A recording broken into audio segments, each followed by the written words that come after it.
Welcome back, everyone. I hope you enjoyed your time in Gathertown. I did have a chance to check it out, and I went straight for the beach. I saw quite a few of you there. Just wanted to let you know that we are waiting for one of our panelists. Pasquale he was making a coffee last time we checked. I'm here. Okay. Hi, I'm back. Yeah, sure. We are excited for this conversation today that we're going to have. It is our second debate, and we are going to debate this question: will AI systems ultimately explain their decisions to us? Now, before we get into that debate, I had a chance to ask this question on Twitter, and it was interesting to see the results.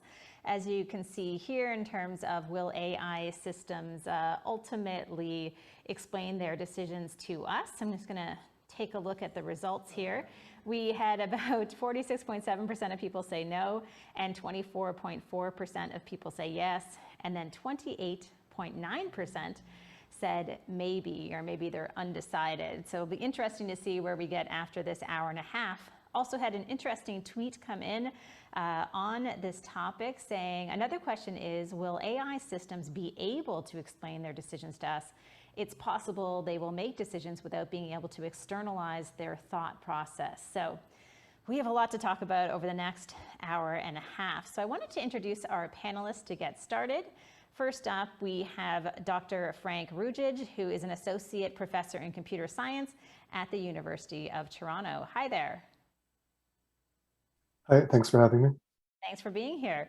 Next up, we have Dr. Tracy Jenkin, who is an associate professor at the Smith School of Business, a faculty affiliate at the Vector Institute for Artificial Intelligence, and an affiliate member of Ingenuity Labs. Hello, Dr. Jenkin. Hi there. And we have Dr. Amber Simpson, who is the Canada Research Chair in Biomedical Computing and Informatics, and an associate professor with the School of Computing in the Faculty of Arts and Science and the Department of Biomedical and Molecular Sciences in the Faculty of Health Sciences at Queen's University. Hi. Hi, everyone. Thank you. And finally, he's back from coffee, and we know his mic is working. This is good. We have Dr. Pasquale Minervini, who is a senior research fellow at the University College London and a consultant with the NEC laboratories in Europe. Hello there. Hi, nice to meet you. Okay, so just so all of you know how this is going to work, you've all been briefed, but for our audience members, perhaps you saw this morning's debate, which I think went remarkably well. We do like to make this as interactive as possible, so want to encourage all of you to ask questions to all of our debaters. So we'll have a chance to do that after we hear their opening statements. So please enter your questions, or maybe you have a comment, into the chat box, and we will do our best to get to that throughout the next little while. So each of our debaters has 5 minutes for an opening statement. I have to say, no pressure. But during the first debate this morning, no one went over time. So that surprised even me. So if you can stick to the 5 minutes, great. And please also use the 5 minutes. We had a couple people go a bit under, but feel free to use the full 5 minutes. And I will let you know when your time is running out. Okay, so first up for opening statements, we have Dr. Rudzicz, who is arguing for, and it is approximately 2:07, so you have till 2:12 for your opening statements. Yes, thanks for the opportunity. So the question before us is whether AI systems can ultimately tell us the causes of their decisions. And the answer to this question is a resounding yes. And there's at least 3 reasons for this. First, AI systems already are telling us the causes of their decisions in a variety of different ways and in a variety of different contexts. It's already happening. Second, when AI explains the causes of its decisions, these causes do not necessarily need to be interpretable to everyone. We only need to provide explanations where it's relevant or necessary, which makes satisfying this goal much easier. And third, implicit in this question is what the standard is for the burden of proof. So I worry that our community will only be satisfied with causal explanations from machines if they're absolutely perfect. But we in no way hold humans to the same contexts, to the same high standards that we put on AI. So rather, if our target for explainability is merely to be as good as humans, then I think this becomes even more achievable. So my first point. AI is already telling us the causes of their decisions. So the field of explainable AI, or XAI, already provides us with a vast and varied toolkit for understanding the inner workings of trained models, extracting new knowledge from those models, and interpreting individual decisions on new incoming data. And a wide range of methods exist for each of these kinds of analyses. So for example, we've heard about LIME, which simplifies decision boundaries, so we can visualize them. And we've all used a feature relevance ranking, which we can indicate the relative contributions of different inputs to a decision. So these methods are already being used in practice, not perfectly, but already in the real world. So one criticism may be that these approaches tend to only offer correlational insights rather than causal ones, but this is a red herring. It's a straw man argument. So first, not all data allow for causal relationships. In fact, a vast proportion of scientific insight can only ever be correlational. So the existence of XAI methods that offer accurate correlational insights is not proof of anything to do with causal relationships. But second, various XAI methods are actually identifying causal relationships where it is possible to find them. So graph neural networks explicitly encode conditional dependencies between variables. And this offers causal explanations under the Bayesian framework, for example. And there's a whole class of algorithms that propose causal explanations called counterfactuals that you should look into. So we already have causal inference detectors at present. My second reason to believe that AI systems will ultimately tell us the causes of their decisions is that to satisfy this goal, we do not need for these decisions to be explained to everyone. We can design explanations so we leverage pre-existing causal knowledge in our target users. So for example, I'm not a lawyer and I don't need to understand the relevance of a reference to some prior art or legal precedent, but a judge needs that information, and they will also have the knowledge to understand how it relates to the current case. So explanations don't need to be universal. Highly specialized systems will only need to explain their decisions to a particular type of stakeholder, and therefore can communicate in a sort of shorthand. So for example, in our work on detecting Alzheimer's from speech, it's often enough to simply explain a decision using a collection of relevant symptoms to clinicians. The doctors already have the expert background knowledge to understand how these symptoms kind of fit together into the theory and the diagnosis. We don't actually need to provide the entire theory again from scratch. So correlational explanations between inputs and decisions plus the prior causal model is enough.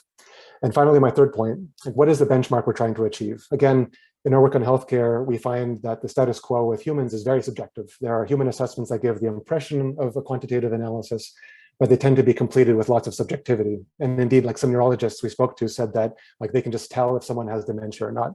So like that is the standard of care. If we're lucky, we might get some prior probabilities, or we might get some like localized image of tumors. But this is actually just a form of like post hoc reasoning, and it's not really a true explanation. So really, human brains are the real black boxes of decision making. And when it comes to explainability, we're not holding humans up to the same standards that we expect from AI. So when asking whether AI systems can explain their decisions, we shouldn't really be asking. We wouldn't expect them to be perfect. We just need them to be better than the status quo. And I think that, given that we already deploy XAI systems that already provide causal explanations, and B, these explanations just need to provide enough information to the right user in order to be useful. We've already achieved the point of this question. I can see the rest of my time. You used all of your time. It was perfectly timed, so thank you so much. Now, next up for 5 minutes, arguing against this statement or question, we have Dr. Jenkin. Over to you. Okay, that's great. Thanks so much. And I'm just putting my timer here to keep myself honest. So thanks so much for inviting me to participate in the debate. I'm really honored to be part of this group of AI researchers. And so the question at hand is, do you believe that AI systems will ultimately explain their decisions to us the same as human beings do? So my stance is no, they will not, but why not? So first, can they explain their decisions to us? Is this even possible? And so first, it's important to distinguish between interpretable and explainable models. So interpretable model reflects whether the cause and effect within the model and how the model works is understood. That is, do we know why the model got a particular answer for a given input? So the model in that case is not a black box. Explainable models are those where the model and its inner workings are not understood and the algorithm is a black box to us, an opaque black box. However, we can do some things after the fact. So some post hoc model, for example, to attempt to explain the outcome. So some examples, and Frank mentioned these, are providing a global understanding of the model, a local understanding of a particular outcome, and inspecting the model by changing inputs to see the effects on the output. So going back to interpretable models, there are in fact some AI techniques that are just currently inherently transparent and interpretable by design. That is, we know why the decision was made by the algorithm in terms of the cause and effect. So for example, decision trees, we know what branches it went down to reach the decision it made. So a decision tree is considered an interpretable model, and it's pretty simple to understand for the most part. Although note that we seldom use just one tree, we often use an ensemble of decision trees, so a random forest or decision forest, where some averaging and voting is going on. So we get an increase in accuracy, but the interpretability suffers. But in this debate, we're really talking about all the other techniques that are not interpretable by design. So they're opaque black boxes, but why? So they're opaque because the algorithm is much more complex, and we choose these more complex algorithms for their accuracy in decision making. So there's a trade-off between the performance and the interpretability. So a neural net, especially as we get more and more hidden layers and can choose from more and more different architecture, gets very complex. And to paraphrase Jeffrey Hinton, who said in response to a similar question about explainability, the neural net made this decision because the combined weights across many nodes and layers said so. I'll also note that much of this is multidimensional and nonlinear in nature, which is difficult for us humans to make sense of. Our brains are just not configured to understand this. So this complexity makes it difficult to explain the reason for the decision in a way that humans can understand. Although we could attempt, and in fact do attempt, to use these post hoc approaches to derive an explanation, as Frank mentioned, it's ultimately either a simplification or we'll miss a lot. So further, it might not be able to provide anything that comes close to the truth of why the decision was made, or it's still so complex that humans cannot understand it. And as algorithms get more and more sophisticated, the techniques will become more and more complex, finding deeper patterns that are even less intuitively understandable. So now let's look at the term "the same as humans do." An even bigger and more emphatic no. AI systems will never do this the same as humans do, at least I hope not. We as humans tend to make decisions for reasons that are unconscious to us and that we cannot articulate or even truthfully know. Because of this, we may provide a different reason altogether, a story that makes sense to us, a rationalization of our decision, and something that sounds logical and coherent. We all like to sound logical and coherent. I'm hoping I sound that way now. Looking at the split brain studies in psychology, we see that when the left side of the brain doesn't know why a decision was made by the right side, instead of saying, I don't know, the left side makes up an interpretation to try to explain why the decision was made. So one side makes the decision and the other side interprets the decision, even if the rationale for the decision is not known. Furthermore, evidence shows that we make decisions inconsistently. That is, with the same input parameters, we humans make different decisions, and I know I'm guilty of this. So two key questions to wrap up are: first, who needs to understand? Experts? Anyone? Thinking from a user experience design perspective, knowing our end user is important. And if we cannot make the model explainable to humans, what are the best ways of achieving these explanation goals? Is a simplified but understandable explanation sufficient? What's the threshold for understandable? Second, what are the goals of explainable AI? We want to trust the models, know they work, that they're not biased, etc. Are there testing methods that can achieve these goals much more robustly than coming up with an oversimplified explanation, a complex one that is not understood, or reverting to a less complex model that's understandable but may not perform less well? So would testing also include having more human stakeholders involved in the development and ongoing evolution of the model? So in my last 10 seconds, perhaps we're asking and answering the wrong question. So I'll end with that. Excellent. Thank you so much. Before we go to our final two debaters, wanted to remind all of our debaters that after we hear the opening statements, you're all going to have a chance to challenge another debater on something they said. So feel free to take notes and get ready, because I may come to you if you have any questions or points you would like to challenge them on or discuss further. And we'll also make that an open discussion with our audience members. Okay, so next up, arguing for, we have Dr. Simpson. Over to you. Thank you so much. And I'm so glad that I had my partner, Frank, really tee this up for me with all the facts of the situation. So I can just punt on this one, right? This is terrifying, by the way. I've not done this before. Okay, so I'm from medicine, right? I'm from biocomputing. So I want to think through what implications this has on human health. And so for me, I take an expansive view of the word transparent. I think we haven't looked at the word transparent that's within the question. We talked a lot about explainability, but not transparency. And I think in the time of COVID, this is a particularly relevant question. I think we all thought that AI would revolutionize medicine during the time of COVID. And I think we can agree that it's largely been a failure for many reasons. But I wanted to drill into the idea of race-based medicine. So I've changed my mind on AI solving all the solutions of medicine over the last year or so. And I've done that because of this idea that the data are in fact incorrect. I always thought if we had the right data, everything would be fine and we could eliminate bias, we could eliminate all of these things and the computer would be perfect, right? And this is just not the case. We know that, for example, with creatinine levels, we know with EGFR expression, that these are values that are actually adjusted manually by the health system, depending on race and ethnicity with no biological basis, which means that our base information that's available in that healthcare system is completely wrong, right? And so this idea of transparency, I don't even know how you get to transparency within that system. I think also if we think back, and it's been a little while since this happened and we may have forgotten about it, but the Timnit Gebru at Google, and her paper that she tried to write on AI spreading racism and how that was subsequently squashed and she was fired from Google. Again, a big strike against transparency in the AI community. Just last week, we had the Facebook whistleblower. So Frances Haugen, if you didn't see this interview, it was phenomenal, all about Facebook hiding research from public scrutiny. So again, another example of the lack of transparency in what we do. So the answer that I have to this is yes, AI systems will be more transparent. And the reason I think that is because, God, they have to be. Because if they aren't, human health is really at issue here, and that this is a really fundamental emergency for us that we really need to think through.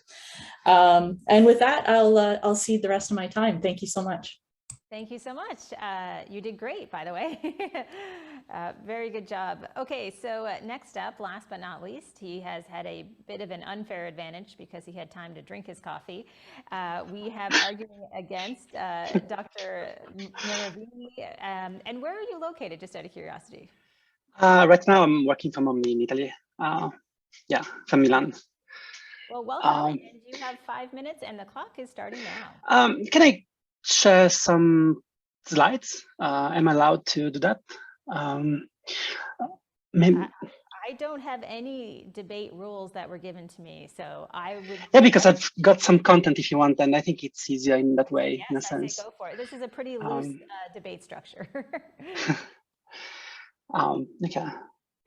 Yeah, basically, I've been looking a bit into some upcoming EU regulations, and I think that really relevant. And like, I totally agree with Amber. If AI systems and machine learning systems will become more transparent and more explainable, it's because they will have to be.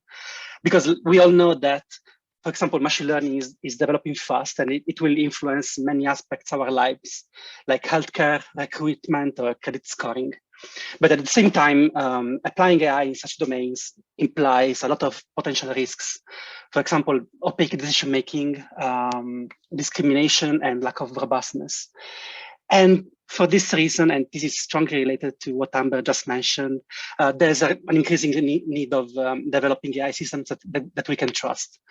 And for example, this very year, the EU Commission started discussing how to regulate the deployment and use of what they call high-risk AI systems.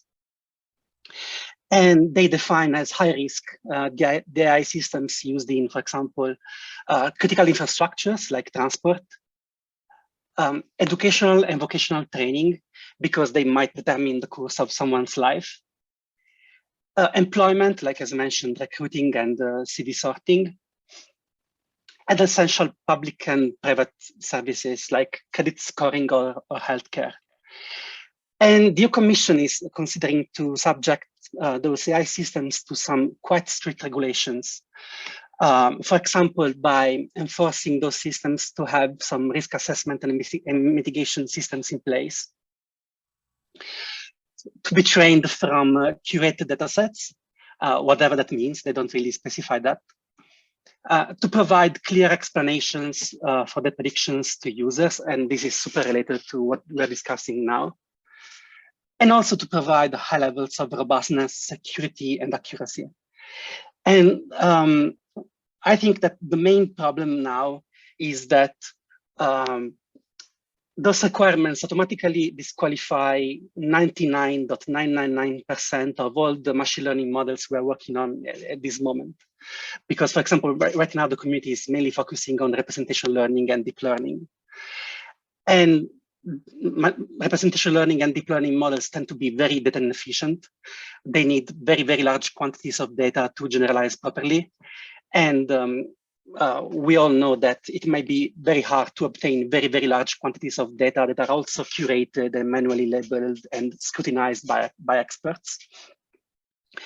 Also, those systems don't really provide any form of guarantee on their outputs, especially if you train on one distribution and test on another distribution. And this is mostly the case. In many cases, you have kind of curated data sets that you use internally, for example, in your company or in your institution, or some academic data sets. But then when you deploy a system in production, anything can happen. And we saw, for example, with the chatbot experience from Microsoft that started, when deployed on the real Twitter, started kind of being racist and sexist in all possible ways, because kind of people were interacting with these systems and were kind of tricking this system into producing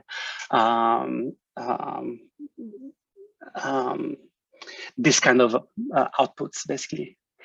And also, it's pretty much impossible to produce explanations for deep learning models, because the activations in a deep learning model do not usually correspond to humanly comprehensible reasoning steps. So the direction is that like we are going towards producing models that can that are robust on out of distribution data, that can produce explanations, that can be trained from fewer samples, but we are not really there yet. And I think kind of we will get there at some point, but I just hope this is going to happen in my lifetime.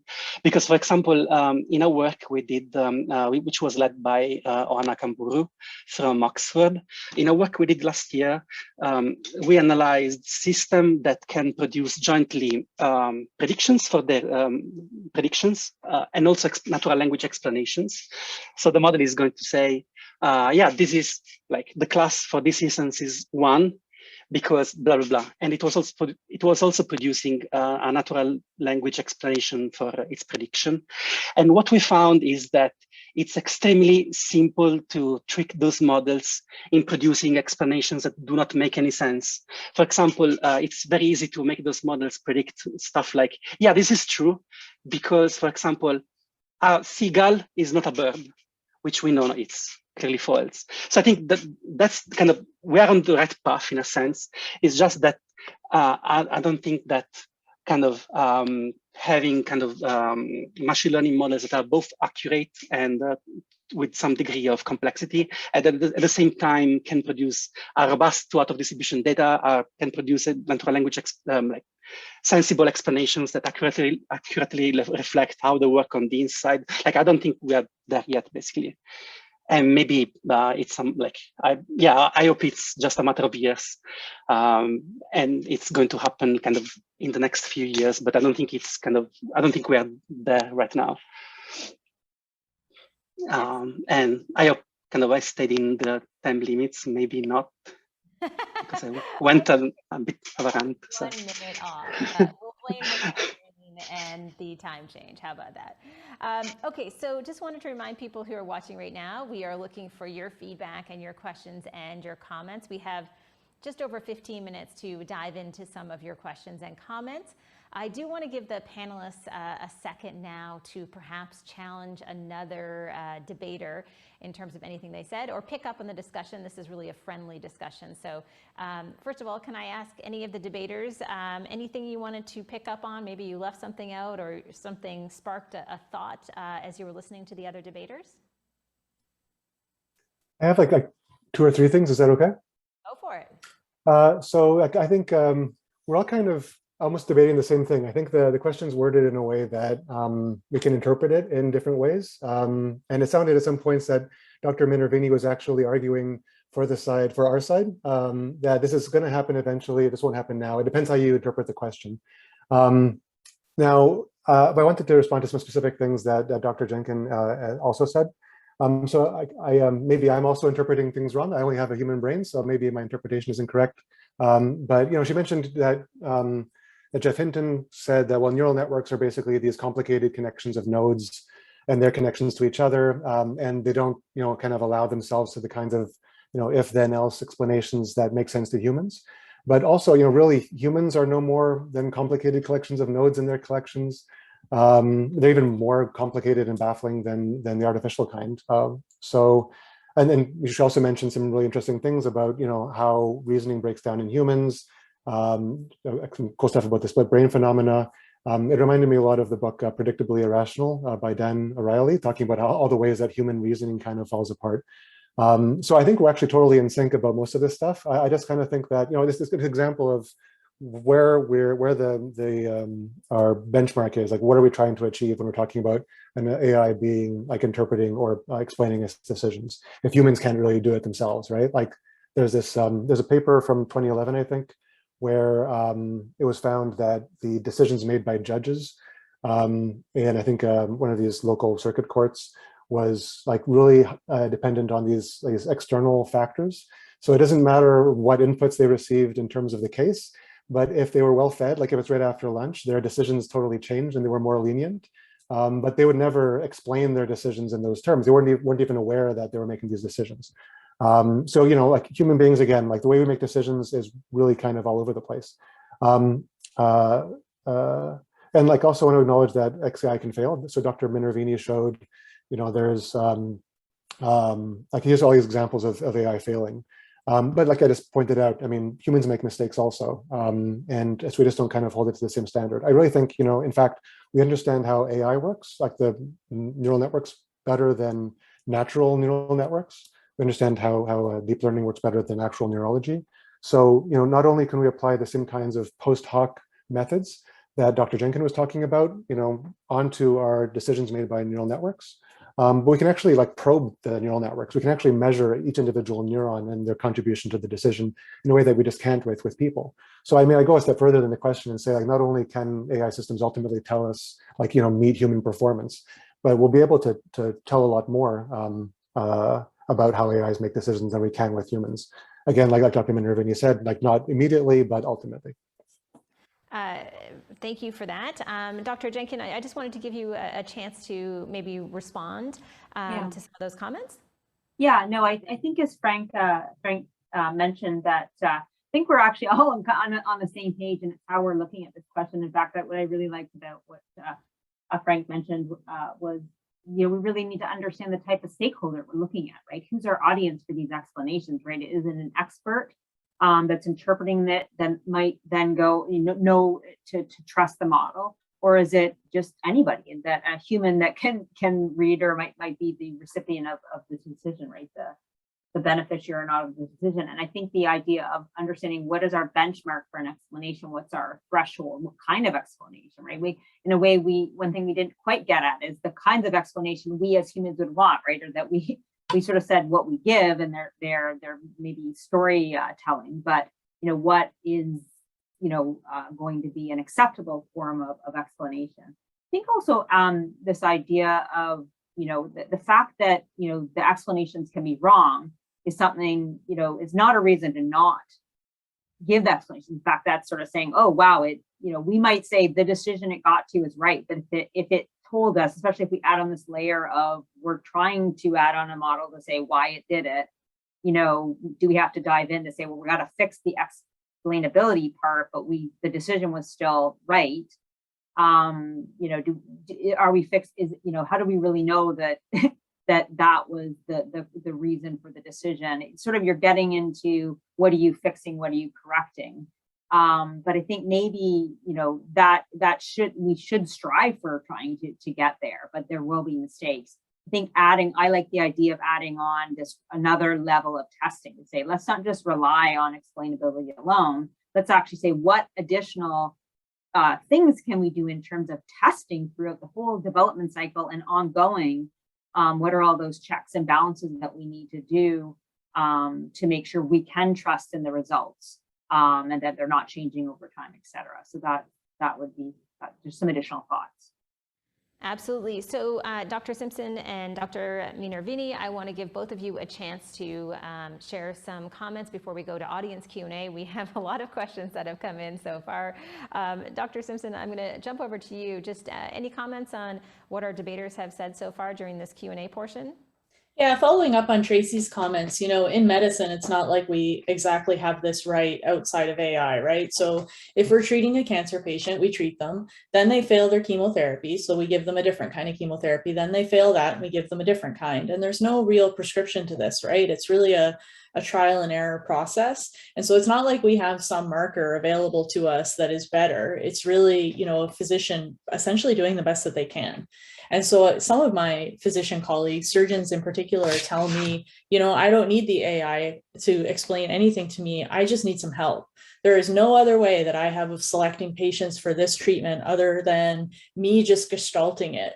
So how can I am fine with just having this additional piece of information that comes in from a model. It's kind of equivalent to what we do with lab tests, right? It's not like each individual physician necessarily knows what each individual lab test really means, but they can still use that to guide their treatment. So I think, I think it really does depend on the stakeholders and the particular instance of the AI.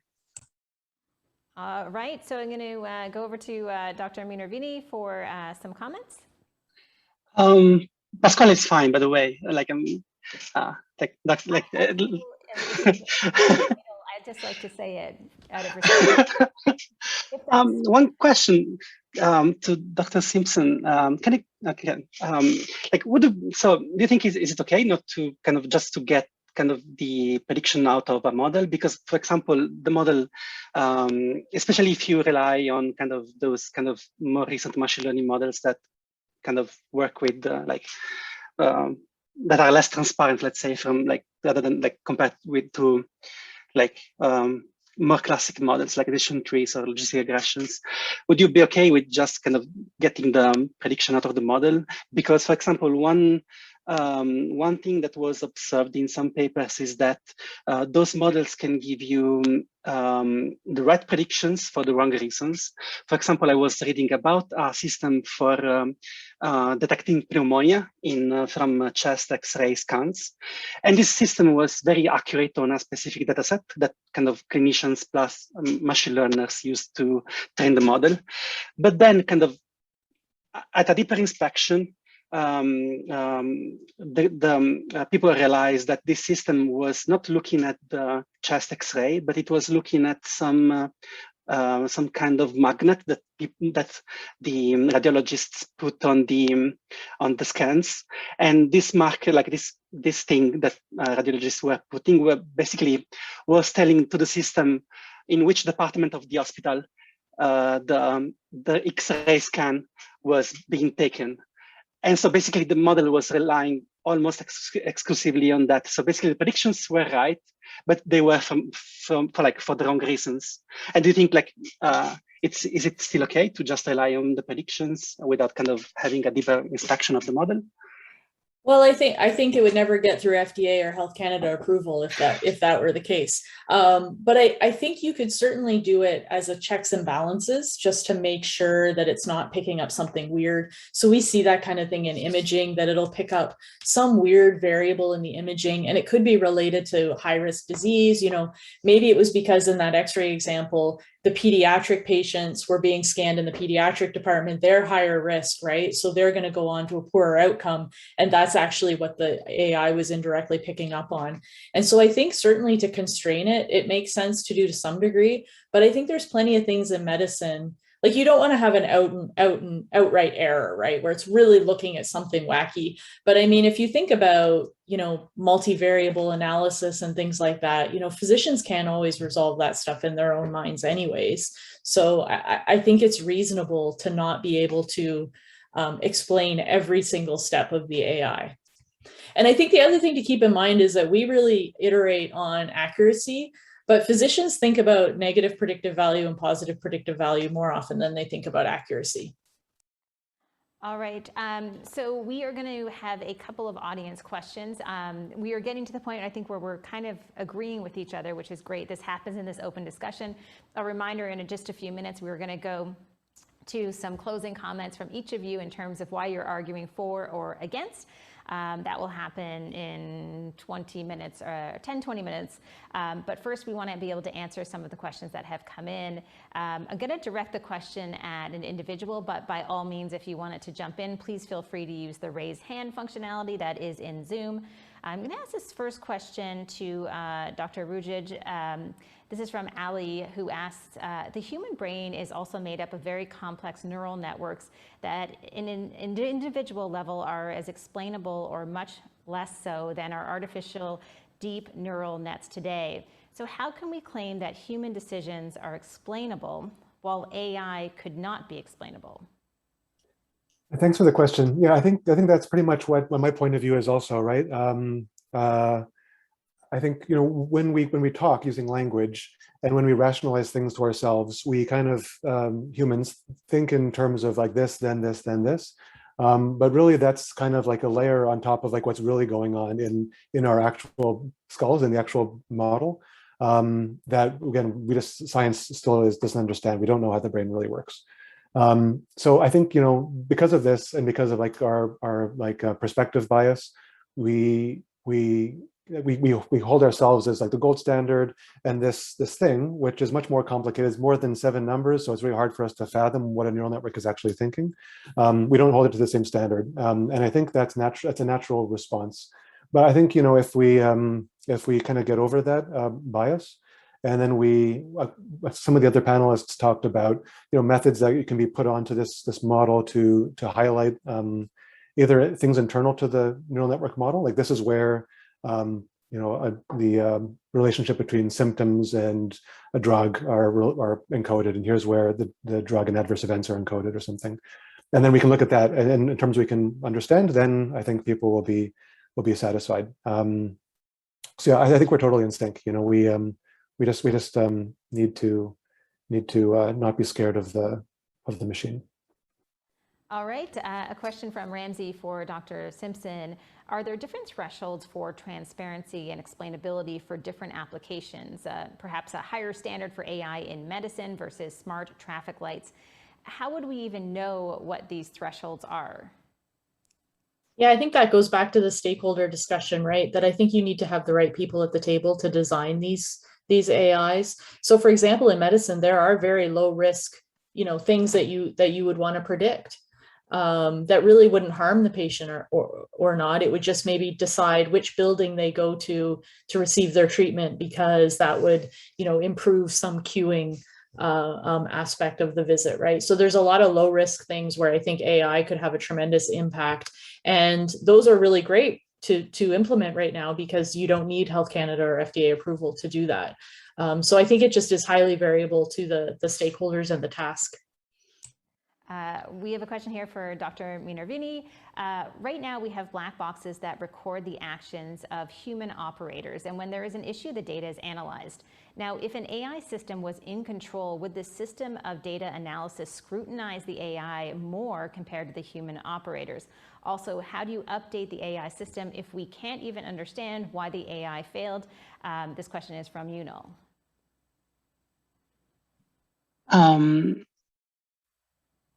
So let me, where's the question again? Is it in the chat? This should be in the chat from Yunal, UNAL. I see. Right now we have black boxes. Okay. It is a long question. Yeah, it's one issue with kind of deep learning models right now. Like if you want to update that, you kind of need to for example, train it more on kind of curated data points. It's now, if an AI system was in control, would this system of data analysis scrutinize the AI more? Wait.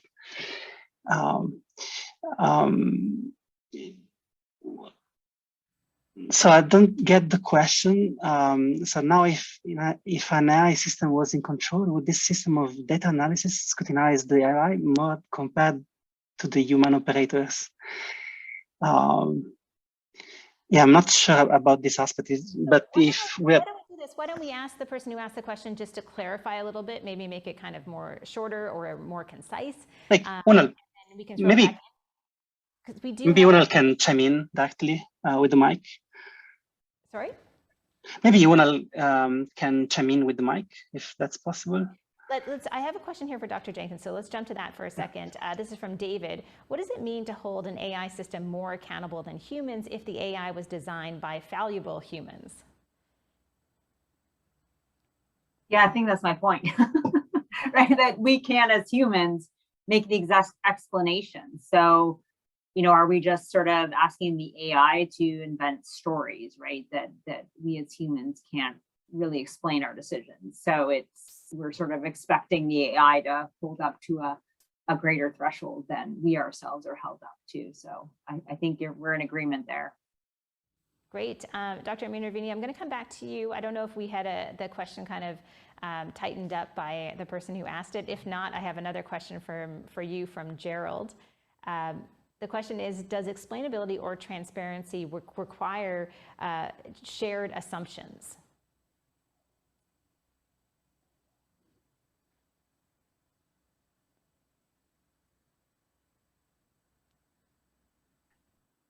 Is it, who is this for? That's from Gerald in the comments. Is it for me? Yeah, I'm just asking, I'm just throwing questions at the panelists. So yeah, if you can, Ken, go ahead. Yeah, sure. Yeah, that's one thing. Like you need a shared vocabulary with the system that generates explanations, and kind of we saw that in past research. And for example, one problem that we noticed for example, in last year's work that I mentioned earlier, is that it's kind of, for example, current deep learning models that also generate explanations do not really share our common sense knowledge, for example. So it's very easy to make them, to trick them into generating explanations that, for example, violate our common sense knowledge and do not make any sense, and hence can decrease the trust, for example, of the user in the system. So yeah, my take is that there's kind of a strong need of having, for example, a common knowledge base and a shared vocabulary in order to be able to exchange explanations. And just while I have you still here, Yunal actually wrote a clarification saying the question really is, it is along the line of, do we hold AI systems to a higher standard? Like how, so, but in the end, aren't kind of the people developing and deploying the AI systems kind of the ones being accountable in a sense? Like in the end, there's always humans down the line. I can't really imagine kind of holding an, at least in kind of in this time frame, like I can't really imagine holding an AI system accountable because it's just kind of like a bunch of parameters that doesn't really know better. So I think in the end, it's kind of it's like you should be always the kind of the humans deploying and the systems like to kind of to be responsible of the downstream effects that the AI systems has on society and so on. Any debaters want to jump in here? Yeah, which is why we hold medical professionals accountable, right? So we need somebody to sue. So it's always the physician that makes the final decision, the final pathology report, the final radiology report. One more question here. This one is from Josh. Given the question at hand, do you foresee the need to regulate or provide standards related to explainability for certain AI systems? Dr. Jenkin, we haven't heard from you in a second, so maybe I'll throw that one at you. Yeah, no, that's great. That was something that I was just thinking about myself just when I'm planning out my concluding remarks. But, you know, I think when we think about a lot of when we talk about thresholds for explanations and understandability and thinking through what kind of thresholds we need for deployment, right? When is it at that level, either for performance, but in this case, explanation? Do we then launch it into production and into the hands of users to make these decisions? And what happens when we think the right decision has been made, but the explanation doesn't make a lot of sense, right? Do we just say, nope, we have to wait, and are we fixing the explanation model, or do we fix the underlying model, right? Just some questions. So sort of regulations we want, especially for things that are critical. So in the world of medicine and other decisions that have a critical nature in terms of their impacts. The other question too is what happens when we don't know what the right answer is, right? So there is no way to sort of validate that of how good a job it's doing. That's sort of another, I think, question and uncertainty I would have. So there's some problems that we're asking AI to solve for us that we don't really know what the right answer is.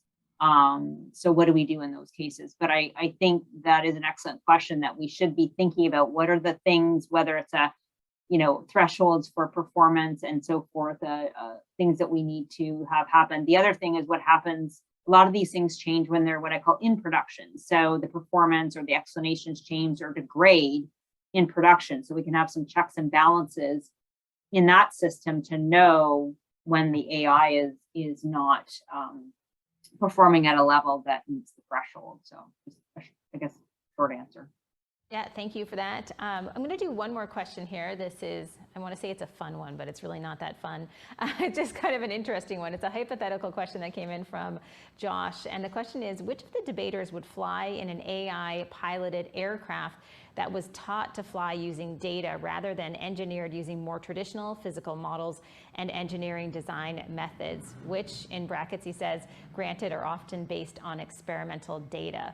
So again, it's kind of a long question, so let me summarize. Which of the debaters would fly in an AI piloted aircraft that was taught to fly using data rather than engineered using more traditional physical models and engineering design methods? Anyone want to raise their hand to this one? Can I just make a comment? Yeah, I have a file on my computer that just says chatbot fiasco. So, I think we can't even get chatbots right. And so I would have to say, no, I would not be flying in a plane anytime soon, maybe down the road in my lifetime, but certainly not now. Dr. Rudzicz, I feel like you kind of raised your hand and then you were hesitant. So what are you thinking? So I mean, like I was going to say that we already have autopilots that fly most of the time, but yeah, indeed they are designed not from data, but from like principles and models and stuff. I think my answer would be that I'd get in one if I had a parachute. A good answer. Anyone else on the panel before we go to some closing remarks from each of you?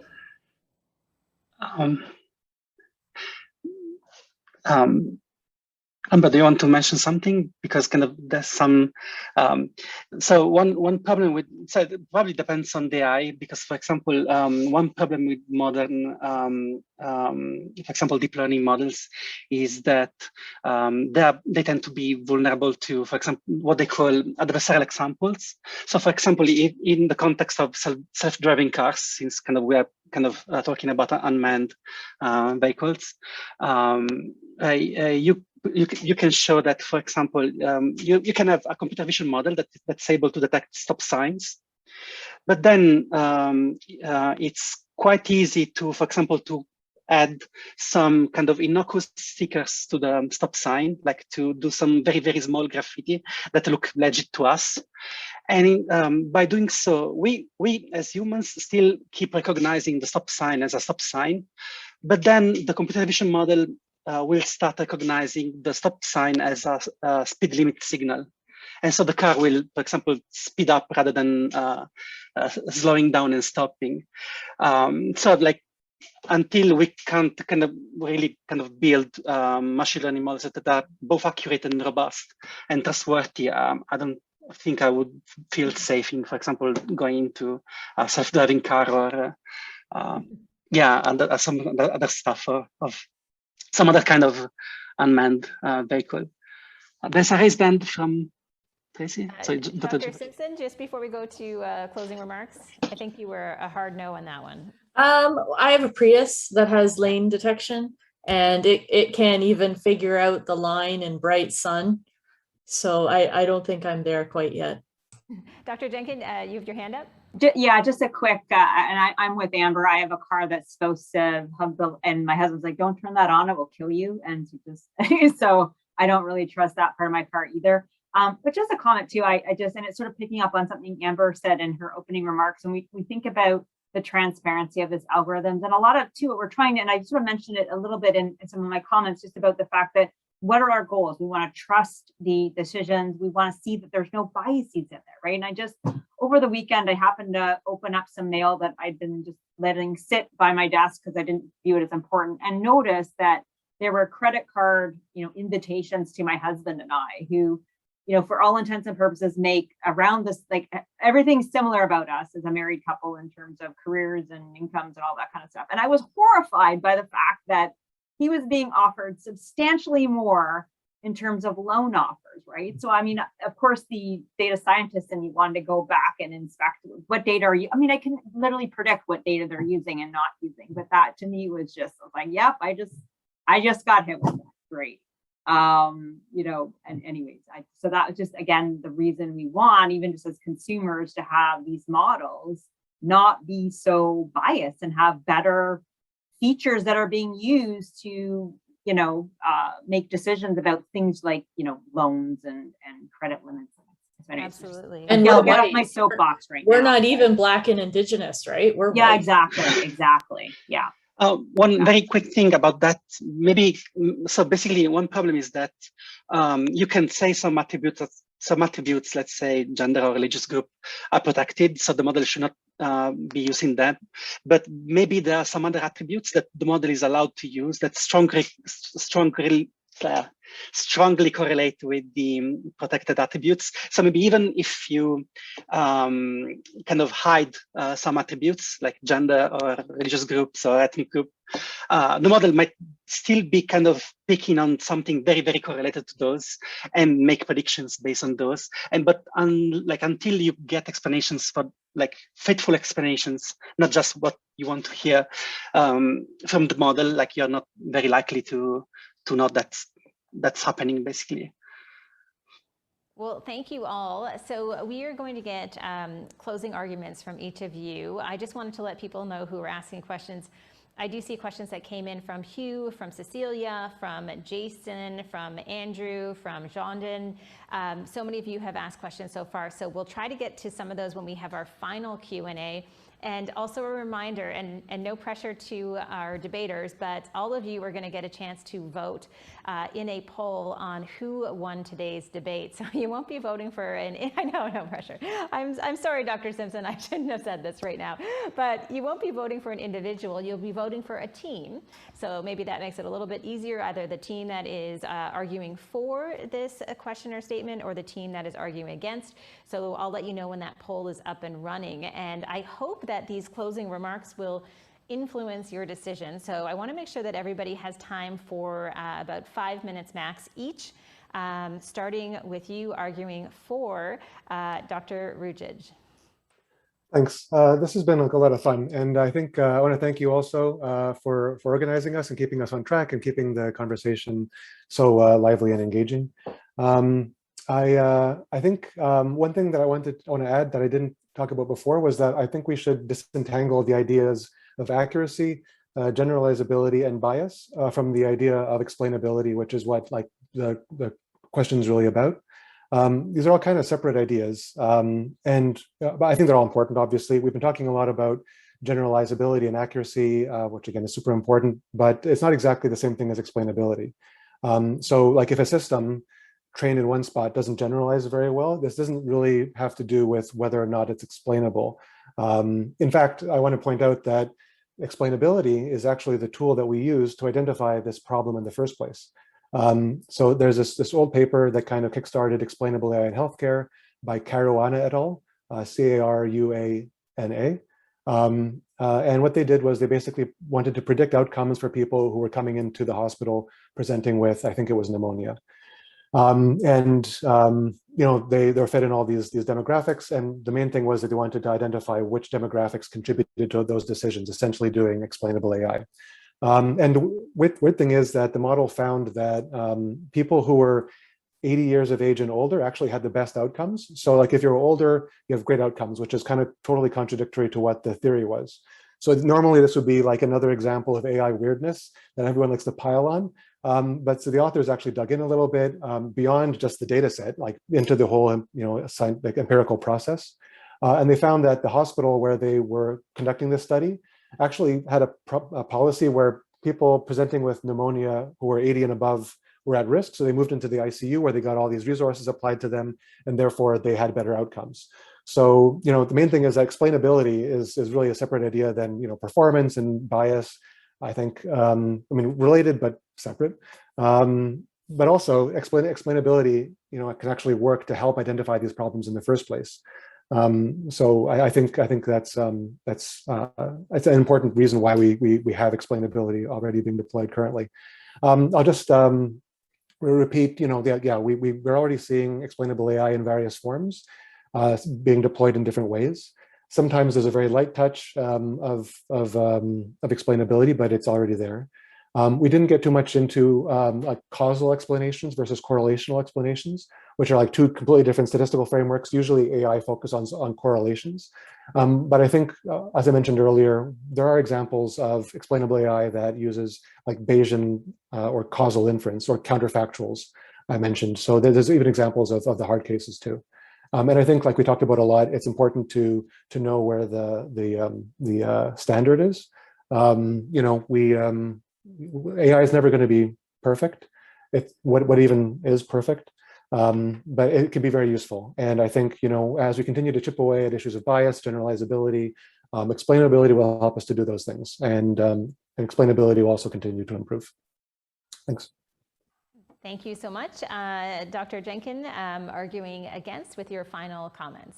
No, that's great. Thank you. And I echo Frank's sentiments. Thank you very much for organizing this. This has been a lot of fun, and really enjoyed it. And so I think I want to start out with a little bit of a story. And I'm fascinated by the cognitive biases that we as humans have. And that's why I am so interested in AI, because can it help us disentangle our own cognitive biases and how we make decisions and process data. I think back to a story my mom told me where she thought she had food poisoning, but recognized no one at this party she hosted had food poisoning, went to the doctor at the walk-in clinic, described that she was having these particular issues. She thought it was food poisoning. The doctor said, yeah, you're probably right, sent her home, and she had a heart attack and was back in the hospital and in bad condition. And I think of that as a cognitive bias in that my mom provided an explanation to this doctor with the doctor sort of checked off with and sent her on her way. Whereas perhaps if an AI had all of the data on my mother, she had a very long list of health problems, including cardiac ones, they probably would have come to a different conclusion. So story aside, there's no doubt, I think, that we want explainable AI. And so some of the key questions I think that come out of this debate is it possible? And is it possible to do it in a way that is understandable by humans? And that's sort of part of the questions, or the same way that we do as humans. And so a couple of questions that arise for me are, what are the goals for explanation that are driving this, right? Is it so that we trust the model, we trust the predictions, right? That we'll take that decision. I think, Amber talked about having a human that is ultimately accountable for that decision, but we want to keep that in mind of what our goal is driving this. And another thing that we might want to think about is, should this be limited to decisions only in terms of explanations? Should we have more explanation around some of the more, what I'd sort of say, the unsupervised or more exploratory insights that we want to derive from our methods, and not holding it just for decision-making oriented ones? Really trying to understand what the thresholds are for the explanation and for understandable. And that sort of brings us to, who are the stakeholders that we're trying to do this for? If the idea is to make this to trust the model, maybe it's for those domain experts that are the ones that are accountable for decisions.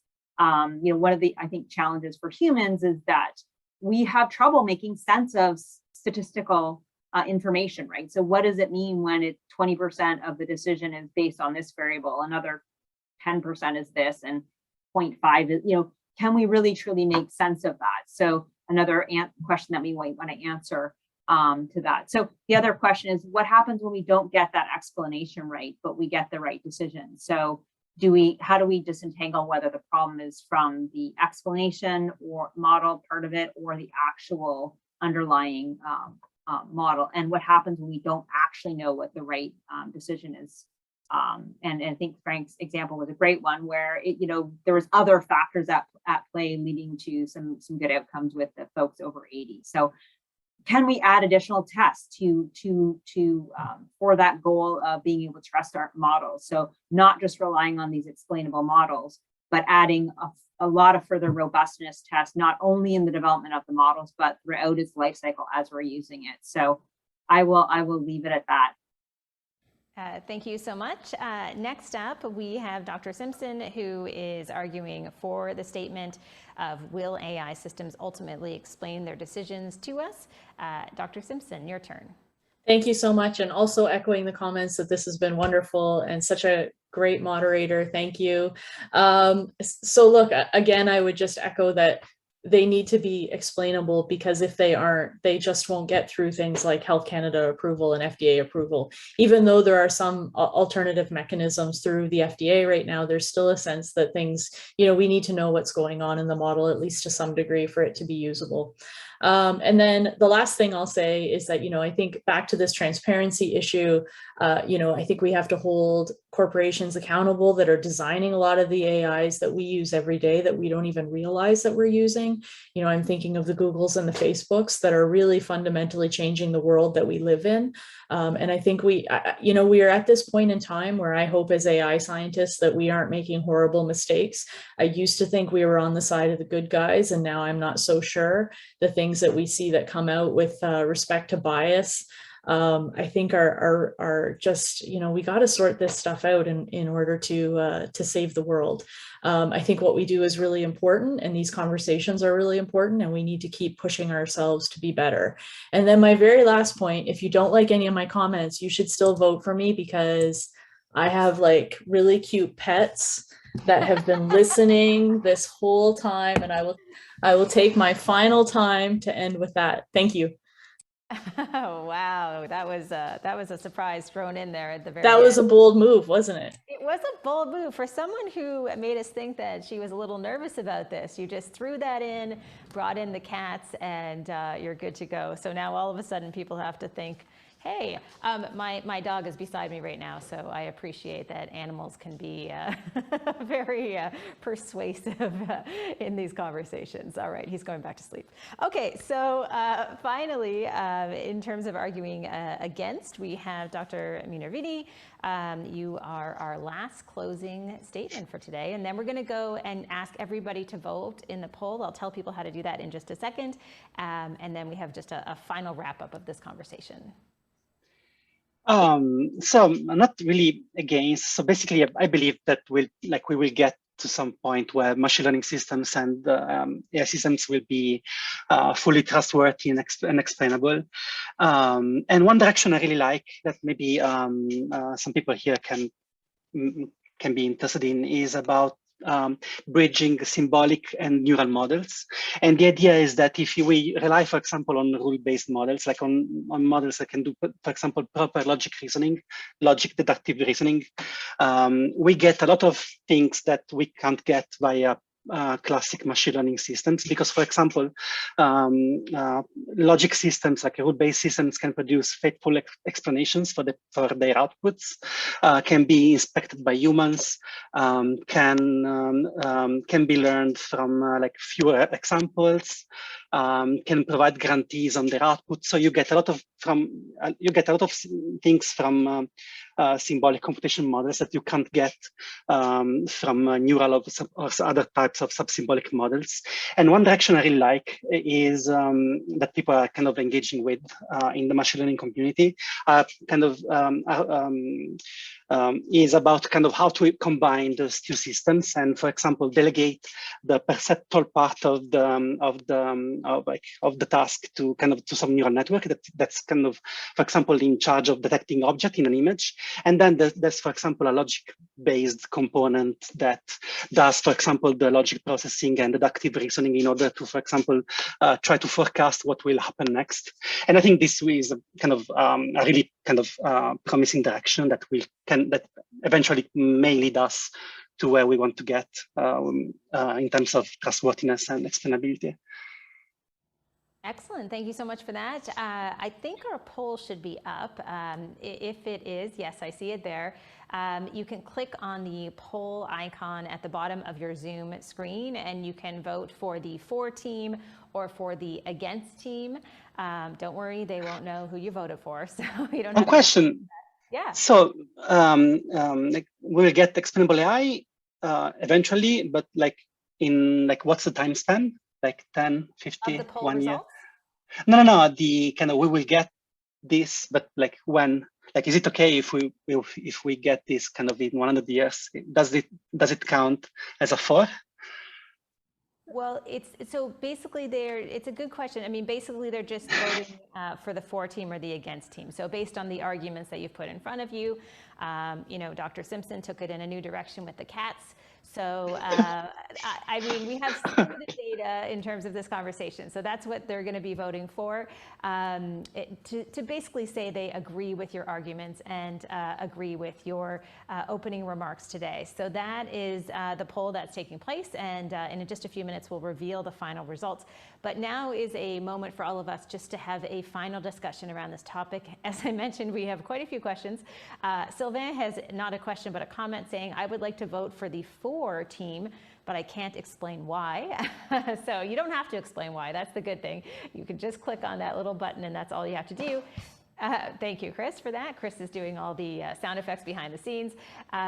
Josh had a comment here that I'm going to throw out at our debaters just to give people a chance to vote over the next few minutes. Josh says, I find it interesting that some arguing for the statement that AI will explain itself seem to simply be arguing that humans aren't perfect, so we shouldn't hold AI systems to such standards. Does someone on the for team want to comment on that? I'm happy to read it again if you need me to. I can go for it. Okay, go for it. Yeah, I think, the question was worded very, very broadly, right? I don't have it in front of me. It was like, AI systems can ultimately tell us the causes of their decisions, but a lot of these words are not themselves defined. Like what does ultimate mean? What does tell us mean? Like how does it communicate with us? Who are we? What are the decisions? Like there's a lot open to interpretation here. So, you think of it in terms of how these systems are currently or will be deployed in the future. You start thinking about it's really a human-computer interaction. These explanations are made for human consumption. So yeah, they're going to be used by humans in contexts we care about, like healthcare, legal, otherwise. So it matters, what the state of the art is. And it matters, how decisions are currently made, how explanations are currently made, and whether we can improve upon them. So I think it's a really relevant question to ask, how are humans doing it?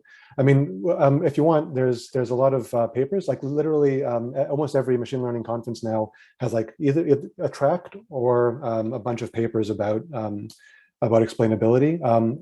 I wanted to recommend a couple. There's a paper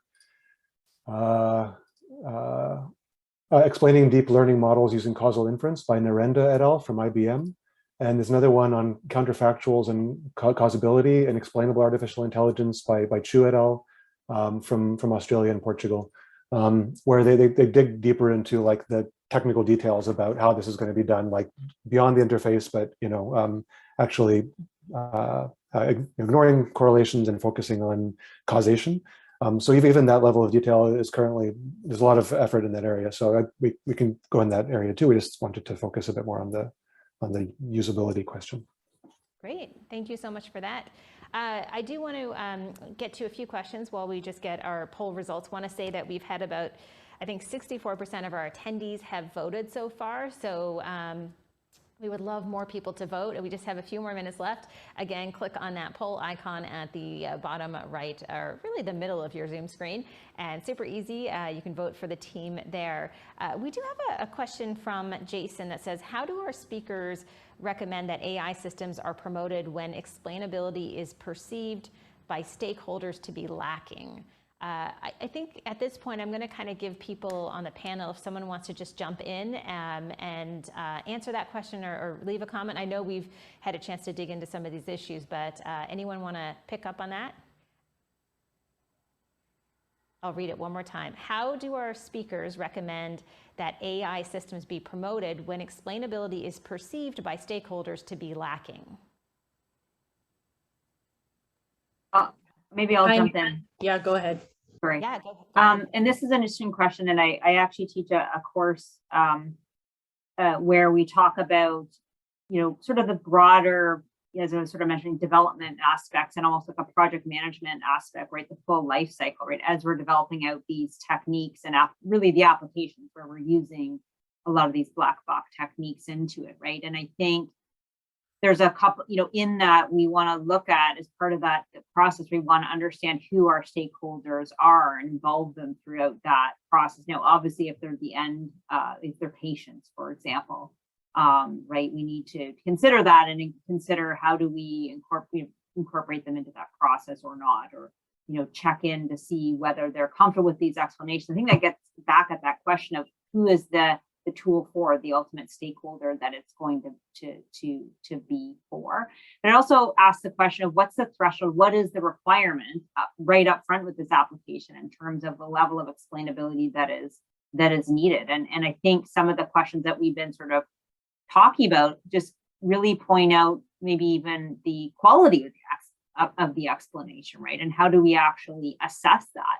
And when is it good enough, right? And who, I think I saw in the chat, someone was sort of asking, can a human judge that? That's a great question. Who can judge that, right? So, but I think the question about, the comfort level that stakeholders have is an excellent one. And that's, as we roll out any sort of innovation, right, we need to do it in a way that those stakeholders are comfortable with it. And whether that's rolling it out in a very piloted version, a very safe version, a very beta, we need to think about that as we're rolling out and the risks that are involved and keeping a very close eye on how that's being used. It might not be, that it's a completely automated decision. It might be just input to someone and they reflect on that as they're making the ultimate decision. But I think thinking about the bigger life cycle of AI applications in that context is really important. In fact, in my course, I front and center, we talk about it as sort of being, though we're developing a technology, it should be a human-centered design, and that we're thinking about the use cases, the personas, or,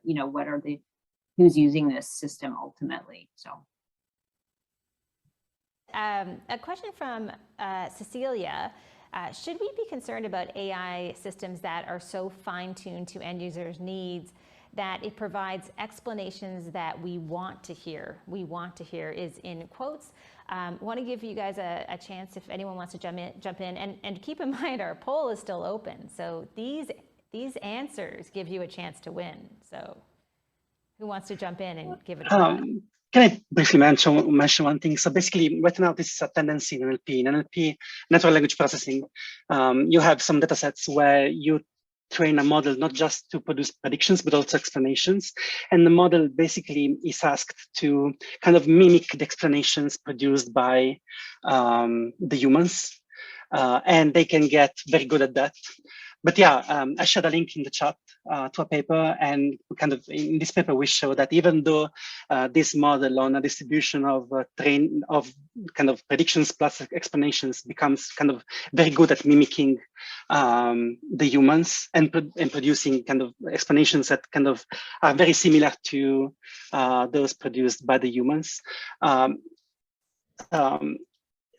It can still be tricked into producing things that make no sense and kind of violate any sort of common sense kind of assumptions we have as humans. So like, yeah, that's one problem. You have models that can produce explanations, but those explanations might not reflect how the model is working internally, basically. All right, thanks for that. Anyone else want to jump in? I think that's a very interesting question.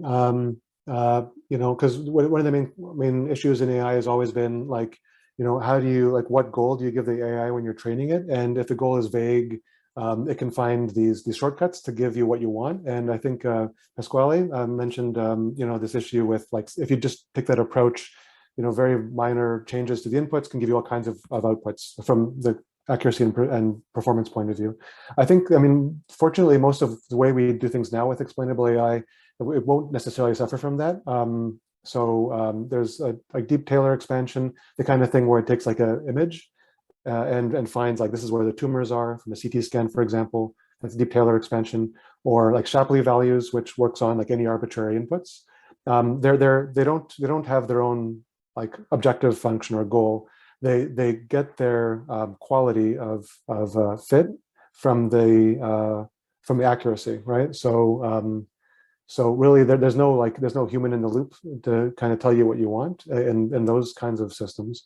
But that being said, as this field continues to grow, as it has been recently, I think that could be a serious issue, right? Like, imagine if you're having a chatbot that's providing you with explanations in language, and then part of the objective function is like the person clicking a big happy face or a like to the explanation, then definitely that's a risk, right?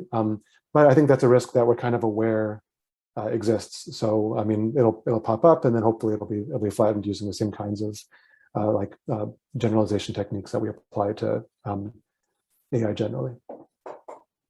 Yeah, go ahead. Can I just quickly add to that as well? I think what I find one of the interesting things about AI is, we're trying to use it for things that we're not really able to answer ourselves. And so sometimes we might get surprising answers, right? And I think that's a good thing if it's for the right reason. So in a way, we want to have some explanation, for us as humans to follow a decision that seems, and I think Frank had a great example of a decision that didn't seem quite to fit into our mental model. Why is it better outcomes for people that are older?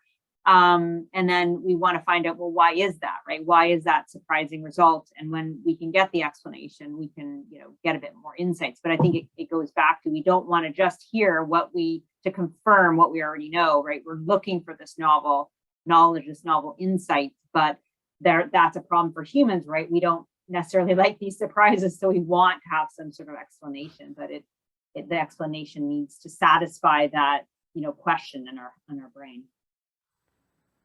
Thank you so much for that. I'm just going to check in and see if I can get the final results of the poll.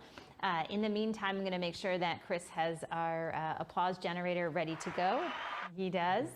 Ready to go. Okay, so I'm going to get someone to send that over to me, because I cannot see that far, unfortunately. But it looks like the 4 team has won based on what I can see. Chris, you want to just read that out to me? 64% for. All right, 64% for. So the 4 team has won. Not going to say that animals were used for this win, but clearly they didn't hurt. A huge congratulations to the 4 team and to the against team as well.